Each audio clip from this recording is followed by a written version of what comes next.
নমস্কার, Assam prime network থেকে আমি ইন্দ্রাণী আপনাদের স্বাগত জানাচ্ছি। দূষিত জল খেয়ে অসুস্থ গ্রামবাসী, কাঞ্চনবাড়ি ওয়াটার ট্রিটমেন্ট প্ল্যান্টে চরম অব্যবস্থা, ক্ষোভে ফেটে পড়ল এলাকা।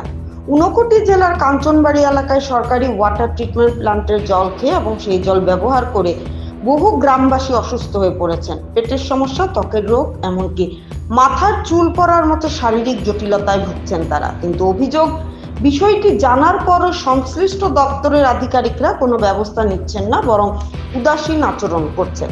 জানা গেছে 2013 সালের 4 জানুয়ারি কুমারঘাট মহকুমার কাঞ্চনবাড়ি এলাকায় পানীয় জল ও স্বাস্থ্য বিধান দপ্তরের উদ্যোগে এই ওয়াটার ট্রিটমেন্ট প্ল্যান্ট স্থাপন করা হয়। এর মাধ্যমে কাঞ্চনবাড়ি, তরণীনগর, পশ্চিম কাঞ্চনবাড়ি সহ আশপাশের কয়েকটি গ্রামের প্রায় 1000 পরিবারকে জল সরবরাহ করা হয়।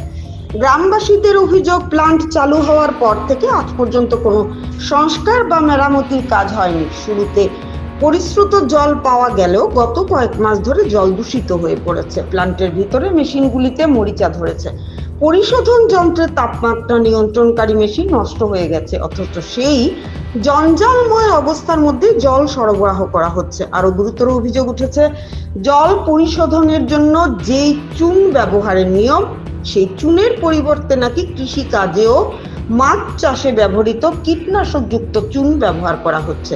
ফলে পরিশোধনের পরিবর্তে জলে বিষ মিশে যাচ্ছে বলে আশঙ্কা করছেন স্থানীয়রা। গ্রামবাসীরা একাধিকবার কুমারঘাট ডিভিশনের আধিকারিক ও দপ্তরের সুপারিনটেন্ডিং ইঞ্জিনিয়ারকে বিষয়টি জানিয়েছেন, কিন্তু কর্মকর্তারা নানান অজুহাতে পরিদর্শনে যাননি। এতে ক্ষোভে ফেটে পড়েছেন গ্রামবাসীরা। তাদের দাবি, অবিলম্বে প্ল্যান্টটি মেরামত করে সঠিকভাবে জল পরিশোধন শুরু করতে হবে, নচেৎ প্রশাসনের বিরুদ্ধে বৃহত্তর আন্দোলনে নামবেন তারা। ত্রিপুরা থেকে গোপাল সিং এর রিপোর্ট, আসাম প্রাইম নেটওয়ার্ক। সম্পর্কে আমরা যেটা জানি, এই প্ল্যান্টেশনটা তৈরি হওয়ার পর থেকে এটা খুব ভালোভাবে জল সাপ্লাই দেওয়া হতো, কিন্তু কিছুদিন যাবৎ এই সাপ্লাইয়ের মেশিনগুলি, অধিকাংশ মেশিন অকেজ হয়ে গেছে, নোংরা, কোনো মানে যত্ন নেই, কোনো রিপেয়ারিং নেই, কোনো কিছু নেই।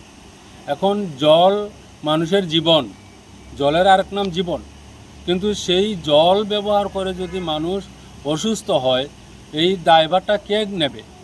প্রতিনিয়ত সরকার প্রচুর পরিমাণে জলের জন্য খরচা করছেন, কিন্তু কিছু সংখ্যক অসাধু সাপ্লাইয়ার বা কন্ট্রাক্টর যারা দায়িত্ব নিছেন, তাদের অসাধুতার কারণে আজকে আমরা এলাকাবাসী অত্যন্ত জর্জরিত, আমরা বিভিন্ন সমস্যার মধ্যে আছি।